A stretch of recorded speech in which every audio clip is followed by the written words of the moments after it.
देखिए, छत्तीसगढ़ की सरकार सदन के अंदर में, चूंकि लोकतंत्र में कहा गया है कि विधानसभा सबसे बड़े जो सदन होती है, उस सदन में जो भी बात कहा जाता है वो कानून के रूप माना जाता है।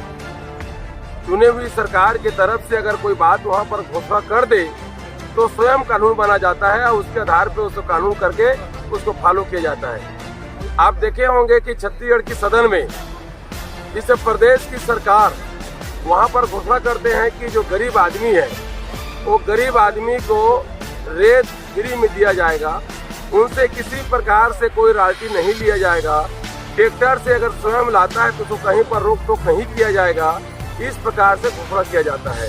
लेकिन ये कहे हुए महीनों बीत गई, लेकिन सरकार ने इसमें कोई वो आदेश नहीं जारी किया, बल्कि जो 1500 रुपये में जो रेत लेते थे गरीब लोग वो 3000 हो गए, जो 2000 में लेते थे वो 4000 हो गया। इसलिए क्योंकि ट्रैक्टर को तहसीलदार लोग, थानेदार लोग, अब देखिए दुर्भाग्य को, थानेदार का काम है चोरी को पकड़ना, थानेदार का काम है क्राइम को रोकना, शांति व्यवस्था स्थापित करना, लेकिन आज उन लोग दूसरे काम में पड़ बैठे।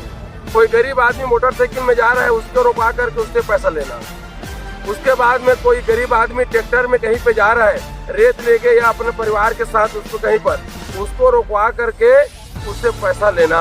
आप देखेंगे कि इसलिए जो ट्रैक्टर वाले हैं इतना परेशान हो गए हैं, उन लोग हाथ जोड़ रहे हैं कि भैया हम लोग ट्रैक्टर में रेत नहीं ला सकते।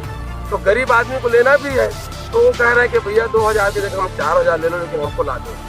अब ट्रैक्टर वाले भी मजबूर है क्योंकि मोटी रकम इनको देना पड़ रहा है, पुलिस वाले को, खनिज विभाग को। इसलिए गरीब आदमी दोनों तरफ से पिसा रहा है। यहाँ पर महंगाई बढ़ गई, रेत का भी महंगाई बढ़ गया, छड़ सीमेंट की भी महंगाई बढ़ गई।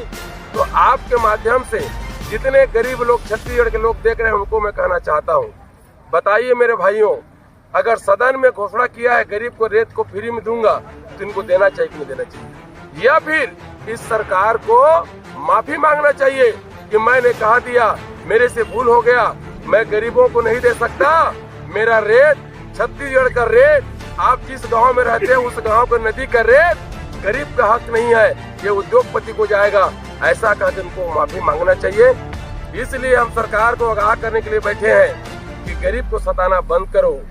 गरीब को आह लगेगा तो एक गरीब का बदुआ लगेगा, तो आप लोग सोच रहे हो कि हम लोग सरकार में बैठ करके इनको दबा देंगे, आप गलती कर रहे हो। गरीब का आह और गरीब का आशीर्वाद जरूर लगता है, इस बात को याद रखिएगा।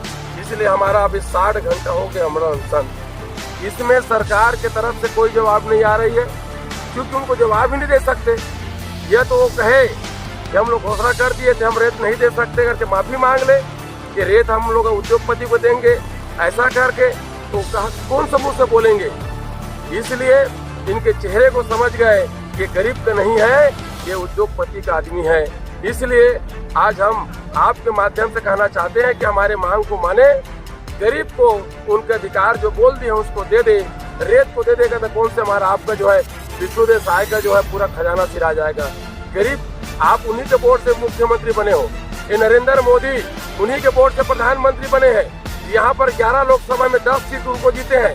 उस समय इन लोग घोषणा किए थे रेत को फ्री में देंगे, छत्तीसगढ़ के लोग बहकाव में आ गए कि रेत को फ्री में देंगे, तो इसको वोट दिए और 10 लोकसभा जीत के गए। अब आज इन लोग जो है सो रहे हैं। यहाँ के संसद, छत्तीसगढ़ के संसद, कहाँ इन लोग? गरीब का आवाज उठाने में कहाँ इन लोग? ये बात का जवाब इनको देना पड़ेगा।